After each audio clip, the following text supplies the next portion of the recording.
Bonjour à vous chers internautes, bienvenue sur Excellence Télévision, la force de l'imagination créatrice.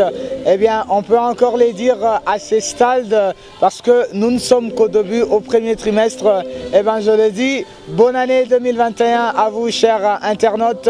Encore, je souhaite une bonne fête à nos mamans, à toutes les dames de la RD Congo, de l'Afrique et du monde entier. Alors, Ecclésiaste Koulinfouka vous retrouve sous une autre forme. Cette fois-ci, on parlera de l'émission Tout Terrain. L'émission Tout Terrain, et bien sûr, on parle de tout sauf de rien. Alors, pour aujourd'hui, je reçois pour vous Monsieur Étienne Komou. Il est le président de l'ASBEL AGEC. Monsieur Étienne Komou, bonjour. Oui, bonjour Monsieur Ecclésiaste et bonjour à tous nos téléspectateurs, encore à tous les internautes qui nous suivent. J'espère bien que cette émission va leur édifier. Ah, je le crois bien. Scientifiquement et politiquement. Je suis ravi de vous avoir sur mon plateau. Bon, pour commencer, on parle de vous comme président de l'ASBEL AGEC. En quelques mots, ça veut dire quoi AGEC? C'est quoi exactement? Quelles sont les actions que vous menez dans cet ASBEL? Voilà, merci beaucoup. Je suis, comme vous l'avez si bien dit, je suis président de l'ASBEL AGEC, Association de jeunes pour l'éveil de la conscience citoyenne. Nous travaillons dans l'encadrement de la jeunesse. Nous avons quelques catégories de jeunes que nous encadrons. Nous avons les étudiants. En dehors des étudiants, nous travaillons avec les camarades qu'on appelle Chegui, donc les enfants de la rue, les orphelins. Et cela ne nous empêche pas, n'est-ce pas, d'aller au niveau du pays. Donc, s'il y a un petit problème dans le pays, nous faisons des déclarations patriotiques parce que c'est ça normalement notre rôle. Nous sommes ASBEL, association sans but lucratif. Nous sommes aussi là pour travailler avec les pouvoirs publics. Et si un petit ça ne va pas, nous sommes là pour dire au pouvoir public que nous devons faire ça et non ça, comme venait de le faire la Senko. Donc c'est vraiment ça. Merci beaucoup Monsieur Étienne. Alors déjà chers internautes, le sujet de cette émission, est-ce prioritaire de parler des élections en République démocratique du Congo pendant que le pays est en train de marcher à dents de scie? Je peux bien répéter ces sujets, c'est intéressant. Est-ce prioritaire de parler des élections en République démocratique du Congo pendant que le pays est en train de marcher à dents de scie? Monsieur Étienne Komou, eh bien, c'est un sujet qui a porté beaucoup de controverses lorsque la Senko s'est prononcée. Vous, en tant que président de l'ASBEL AGEC, que pensez-vous de cette situation? Est-ce vraiment prioritaire de parler des élections à ce niveau? Voilà, merci beaucoup pour cette question si pertinente. Mais excusez-moi, avant de saisir cette question, j'aimerais présenter vraiment mes condoléances à toute la famille politique et biologique de M. Henri Thomas Lokondo et plus précisément au groupe G13 qui chapeaute l'honorable de Lissisanga. Vraiment mes condoléances à toute cette famille-là, à toutes les deux familles. C'était un monsieur qui n'avait ni peur, ni crainte, ni même compassion pour se prononcer en ce qui concerne la situation du pays. Et il n'avait peur même pas de son camp politique qui était le FCC, il s'est prononcé comme ça. Donc je dirais à ce jour que la liberté a perdu un grand défenseur. Vraiment mes condoléances à toute sa famille biologique et politique. Concernant la question que vous avez soulevée, nous dirons que c'est une question qui est à la une ce jour ici. C'est tout le monde qui parle des élections. Je ne sais pas si c'est un mode de vue des opposants. Mais je dirais que présentement, ce qui est vrai, c'est le rôle de la Senko. La Senko, c'est une association sans but lucratif. C'est leur rôle, n'est-ce pas, de rappeler au pouvoir public que vous devez faire ça. Comme je le disais dès le départ, est-ce que la question maintenant que vous me posez, est-ce que c'est prioritaire? Je pense bien qu'en posant cette question-là, les millions de téléspectateurs ont déjà la réponse concernant cette question. En ce moment, le président de la République venait de gagner les élections récemment ici en 2018. Et on a connu tout ce qu'on pouvait connaître sur la coalition FCC Cash. Et c'est maintenant que le président de la République a la majorité au sein du Parlement. Et d'ici là, il y aura l'investiture du gouvernement. Donc je pense bien que normalement on peut se dire que c'est maintenant qu'on va commencer, n'est-ce pas, les choses. C'est maintenant que le président de la République va maintenant démontrer sa force, va maintenant mettre en vision et plutôt va maintenant mettre en pratique sa vision. Parce que dès le départ, vous savez, avec nos camarades du FCC qui étaient animés des intentions très monstrueuses, le président n'avait pas pu mettre, n'est-ce pas, sa vision en application. Maintenant, c'est à ce moment-là que nous parlons que le président puisse mettre ses prononcés. Après 37 ans, plus précisément, l'UDPS s'est prononcé après 37 ans dans l'opposition, que nos camarades maintenant viennent, n'est-ce pas, nous rappeler. Nous rappelons plutôt qu'il doit y avoir les élections en 2023. C'est une bonne chose de rappeler cela. Mais nous avons à la tête du pays une personne qui respecte les textes, une personne qui respecte les lois du pays. Mais je ne crois pas que c'est prioritaire. Parce que lorsque vous dites que c'est maintenant qu'on va investir le nouveau gouvernement, que le travail va vraiment commencer, mais est-ce que cela engage réellement le peuple congolais? Parce que le peuple congolais, il estime avoir donné le pouvoir en 2018, et lui, il attend voir de quoi est-ce que la personne à qui il a confié le pouvoir a été capable. Mais est-ce que ce qu'il a connu comme blocage à cause des alliances qu'il a eues à gauche, à droite, engage le peuple? Voilà une bonne question, mais nous allons répondre à cette question en disant qu'en quelque sorte, nous partons des élections en élection. Qu'est-ce que le peuple gagne au moment où nous avons un président avec des bonnes idées pour mettre les peuples congolais dans de bonnes conditions? Voyez-vous un peu? Donc on peut aller les élections chaque année. Est-ce que le peuple gagne quelque chose à travers ces élections-là? Voyez-vous un peu? Je pense bien que les peuples congolais n'attendent pas les élections. Les peuples congolais cherchent quelque chose, c'est le social. C'est ce que le peuple congolais cherche en soi, un président de la République qui est M. Félix Tshisekedi Tshilombo. Mais c'est pas en soi les élections. Parce lorsque vous dites que le FCC constituait un blocage pour le président de la République. Oui. Aujourd'hui, dans l'Union sacrée, nous avons les mêmes visages du FCC. Qu'est-ce qui a changé ou qu'est-ce qui peut changer? Exactement. Nous avons le même visage, comme vous l'avez si bien dit. Mais vous savez, il y a beaucoup de nos camarades qui se sont, n'est-ce pas, repentis. Vous savez, dans les régimes passés, on ne connaissait pas même l'IGF, Inspection Générale des Finances. On ne connaissait pas ça. Moi, personnellement, c'est à travers mes recherches que j'ai découvert qu'il y avait l'IGF à la présidence.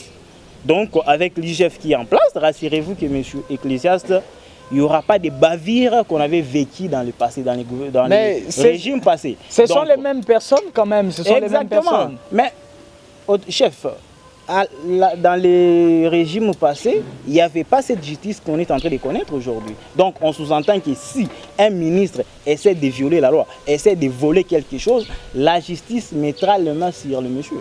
Voyez-vous un peu? Et aussi, ce que vous devez savoir est que la tête a changé. La tête, aujourd'hui, nous avons le président de la République. Nous n'avons pas M. Joseph Kabila qui dirigeait hier, qui laissait faire tout ce qu'on voulait. Et les pays ne marchaient. J'ai posé la question dans quel domaine au juste ça marchait. Mais aujourd'hui, ces partisans qui ont été fidèles au président Joseph Kabila et aujourd'hui avec le président Félix Tshisekedi, selon vous, qu'est-ce qui les anime réellement? Est-ce leur intérêt personnel ou le souci du peuple? Voilà. Ce qui est vrai et que nous devons savoir est que au sein de l'Union sacrée, il y a de ces camarades-là qui sont venus, n'est-ce pas, pour travailler réellement pour le peuple. Mais au sein de cette structure, de cette technostructure-là, nous dirons qu'il y a aussi des ceux qui sont venus, qui se sont vus avec des litiges, n'est-ce pas? Ils se sont vus que non, dans peu de jours, dans peu de mois, la justice peut nous saisir. Et voilà, faisons entrons dans l'Union sacrée. Mais rassurez-vous que je profite de votre micro pour, n'est-ce pas, donner les conseils à ceux qui vont nous suivre au conseil du chef de l'État, M. Vijay Chimanga. J'espère bien qu'il suivra cette émission. Chers conseillers, essayez de parler. Vous êtes le bras droit du président. Essayez de parler au président de ne pas mettre tout le monde dans le même sac. Parce qu'avec la ligne ouvrant les choses, on a vu M. Matata Ponyo, il a des problèmes au niveau de la justice. L'IGF ne cesse de citer son nom. Et aujourd'hui, c'était hier ou en matière comme ça, il s'était déclaré faisant partie de l'Union sacrée. Avec toutes ces personnes, rassurez-vous que ce n'est pas l'effet d'entrer au sein de l'Union sacrée que la justice effacera votre nom, que l'IGF effacera votre nom, M. Augustin Matata Ponyo. Aujourd'hui, vous êtes au sein de l'Union sacrée, mais rassurez-vous que l'IGF fera ses recherches et au moment opportun, il saisira, n'est-ce pas, le parquet. Et si vous êtes innocent, il va vous acquitter. Mais rassurez-vous que si vous avez détourné des biens publics et que vous venez au sein de l'Union sacrée, n'est-ce pas, pour vous, je ne sais pas moi, pour vous cacher, rassurez-vous que vous serez dessus, vous serez étonné de ce qu'il va faire la justice. C'est ce que j'adresse comme message auprès de M. Augustin Matata Ponyo et à ses proches. Donc, M. Ecclésiaste, rassurez-vous que ceux qui ont des litiges, qui sont venus pour se laver au sein de l'Union sacrée, ils seront dessus. Parce que la justice ira avec eux jusqu'au bout. Donc, ce n'est pas l'effet d'entrer au sein de l'Union sacrée que vous serez blanche comme la neige. Non, non, ce n'est pas le cas. Merci Monsieur Etienne. Tout à l'heure, vous avez dit ce n'est pas prioritaire en ce moment de parler des élections, mais si les élections doivent se tenir en 2023, nous sommes là en 2021, déjà en plein mois de mars, mais il y a quand même déjà de petits préparatifs qui doivent commencer à se faire par rapport aux élections. Mais comment cela ne peut pas être prioritaire en cet instant-ci? Oui, c'est une bonne question, mais rassurez-vous que la CENI venait de se prononcer aussi sur ces points-là. La CENI travaille. La CENI est au four et au moulin, n'est-ce pas, pour que les élections s'organisent en 2023. C'est ce qu'a déclaré la CENI. Et en dehors de cela, il y a l'Office national, n'est-ce pas, d'identification de la population, avec son DG qui venait aussi de se prononcer que si on commence, n'est-ce pas, les travaux aujourd'hui, fin 2000, plutôt, il avait parlé de 2022, c'est possible d'identifier toute la RDC avec au moins plus de 350 millions de dollars comme ça. Donc, c'est que nous, on n'est pas là pour favoriser que les élections ne s'organisent pas en 2023. Mais nous pensons qu'on ne peut pas soulever cette question-là aujourd'hui. Ce n'est pas prioritaire. L'identification de la population, ils travaillent. Ce n'est pas à la CENCO de se prononcer. Parce que même si la CENCO s'est prononcée aujourd'hui, mais pensez-vous que les institutions du pays vont faire parce qu'une telle structure a parlé quelque chose? La CENI, l'ONIP travaille du jour au jour, n'est-ce pas, pour le recensement de la population. Et rassurez-vous qu'on ne peut pas aller aux élections sans les recensements. Ça, je dois le dire à haute voix. Donc, si ces deux structures-là et la CENI, et si la CENI ralentisse les choses pour ne pas aller aux élections 2023, cela ne concerne pas le président de la République, ni encore l'UDPS. Et si aujourd'hui, l'ONIP, l'Office national d'identification de la population, ne se prononce pas, ne s'engage pas à fond pour réaliser sa mission, cela n'engage pas non plus le président de la République. Est-ce qu'avant 2023, c'est possible de parler d'une révision constitutionnelle? Oui, nous on a toujours soutenu la révision constitutionnelle. Moi je fais partie de ceux qui soutiennent la révision constitutionnelle. Je fais partie de ces gens-là. Il y a beaucoup de choses à revoir dans notre constitution. Et que si un jour on arrivait, j'espère bien que c'est ce que fait d'ailleurs l'honorable Doli Sisanga. Je ne sais pas si c'est un secret, si je serai interpellé, mais sinon, l'envol, les partis de l'honorable Doli Sisanga travaillent sur ces points-là pour réviser la Constitution. Et j'espère bien que peut-être ça sera déjà, vous allez remarquer dans quelques chaînes, le camarade de l'envol seront à l'Assemblée nationale pour, n'est-ce pas, sensibiliser. Et il y aura un bon jour où nous allons saisir l'Assemblée, plutôt pas nous, mais les camarades de l'envol vont saisir, n'est-ce pas, l'Assemblée générale et plutôt l'Assemblée nationale pour revoir cette constitution. Et à votre entendement, qu'est-ce qui peut être révisable? Oui, ce qui peut être révisable, c'est plus bien sûr que nous parlons de la constitution, mais ça marche de pair avec la loi électorale. et beaucoup plus précisément au sein de la loi électorale, il doit y avoir ensemble, et je ne souligne pas que tel article c'est dans la Constitution ou dans la loi électorale, mais je dirais en général que c'est comme concernant les suppléants. On doit exclure cette option-là parce qu'il y a beaucoup de nos députés qui alignent derrière et les membres de la famille, on doit exclure ça. Et aussi les élections doivent quitter au premier niveau, plutôt au premier tour, revenir au deuxième tour. Vous allez vous poser la question de savoir, concernant les budgets, rassurez-vous que les élections de 2006, c'était des tours, mais c'était plutôt moins budgétisé que les élections de 2011. Par quelle magie ça s'est fait comme ça? Voyez-vous un peu? Donc, concernant ça aussi, concernant aussi les sénateurs aussi doivent être votés par la population. Ainsi que les gouverneurs de nos provinces, ils doivent être aussi votés par la population parce que l'avenir de cette population en dépend. Donc c'est ce qu'on peut dire sur quelques petites révisions qu'on peut dire sur nos lois, la Constitution ainsi que la loi électorale. Voilà. Merci beaucoup Monsieur Étienne Kobou, président de l'AGEC. Les élections en 2023, si on l'organisait, quel intérêt va tirer le peuple? Si on ne l'organisait pas, quels seraient les bénéfices du peuple?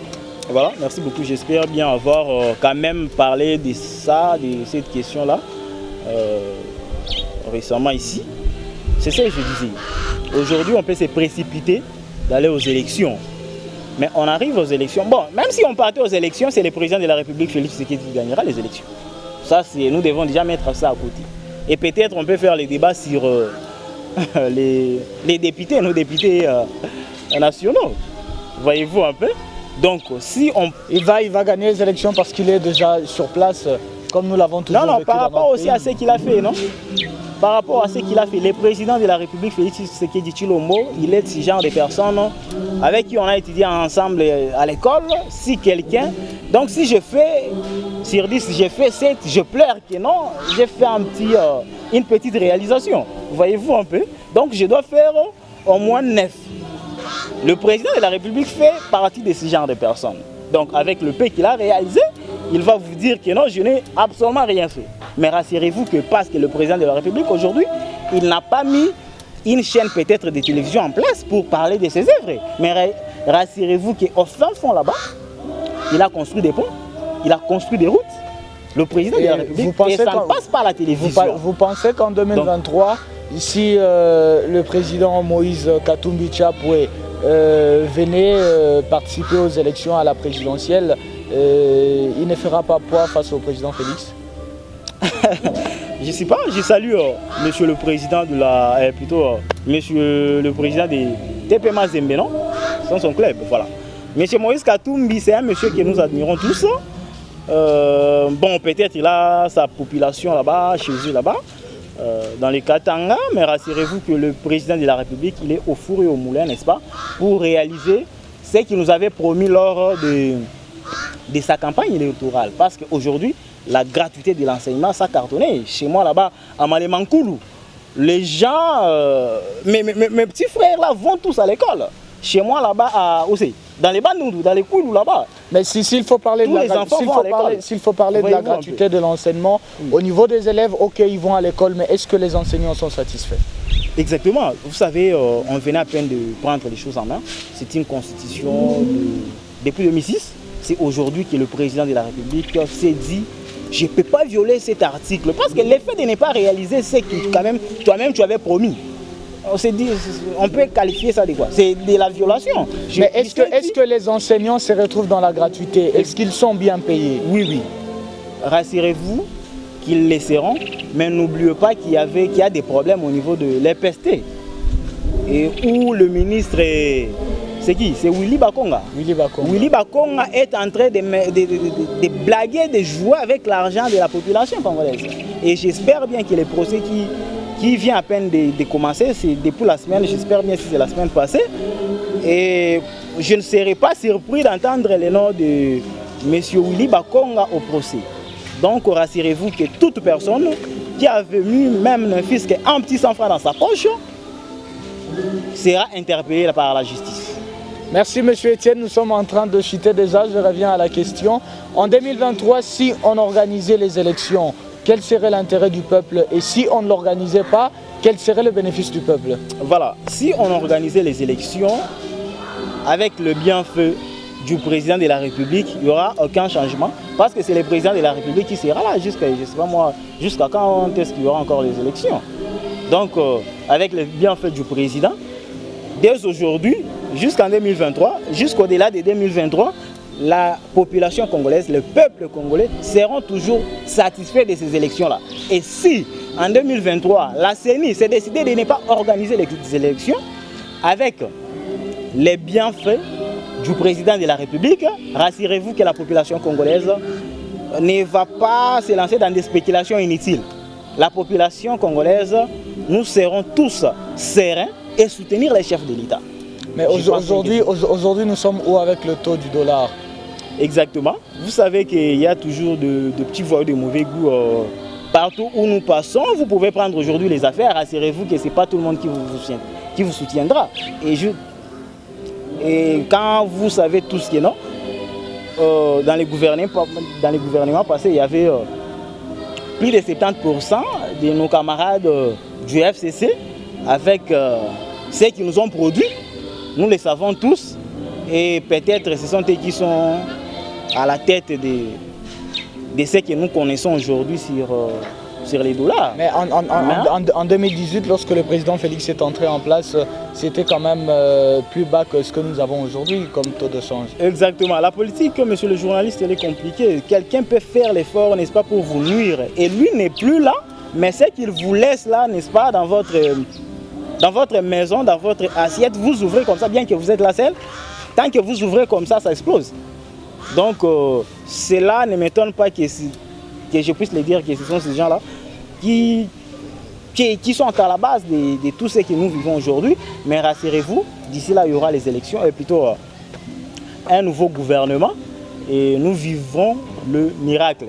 Parlons du nouveau gouvernement, avec le nouveau Premier ministre, M. Sam Maloukonde.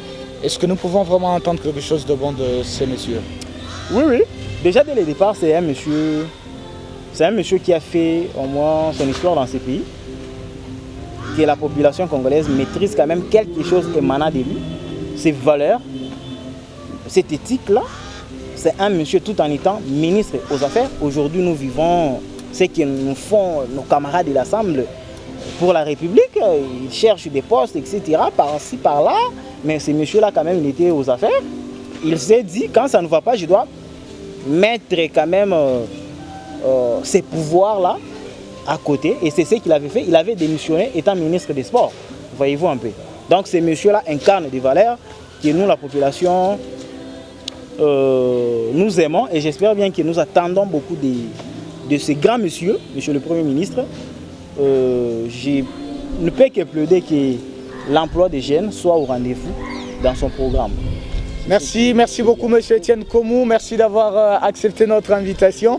Merci à vous chers internautes d'avoir été là sur vos écrans à nous suivre. Et bien c'était votre nouvelle émission avec Ecclésiaste Koulin Fouka, l'émission Tout Terrain. Et là nous parlons de tout sauf de rien. Comme invité, on avait là M. Etienne Komou, président de l'ASBEL AGEC. Nous sommes déjà en train de terminer. M. Etienne Komou, votre mot de la fin. Oui, c'est ce que je voulais dire. Aujourd'hui, nous voyons les ASBEL, plusieurs ASBEL. Pourquoi? Parce qu'en soi, il n'y a pas d'emploi. Et voilà, c'est toute personne qui est là. Et voilà, je dois me créer une petite association là. Pourquoi? Parce qu'un homme politique peut me voir de loin. Voilà, il m'appelle, il achète mon association. Et voilà, c'est pour cela que nous avons tellement beaucoup d'associations. Mais si aujourd'hui il y avait quand même d'emplois dans ces pays, je ne crois pas qu'on devait avoir beaucoup d'associations comme ça. Et voilà, tout le monde se jette en politique. Pourquoi? Parce que dans la main, je n'ai rien. Voilà, je pars chercher en politique quelque chose. Donc c'est vraiment, c'est ce que nous plaidons auprès du ministre, surtout l'emploi des jeunes.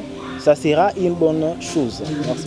Merci beaucoup M. Etienne Komou, chers internautes. Eh bien, nous sommes là à la fin. Merci beaucoup en tout cas, Monsieur Etienne, d'avoir répondu présent à notre invitation. Merci beaucoup en tout cas. Quelques salutations aux internautes et à ceux qui vous suivent.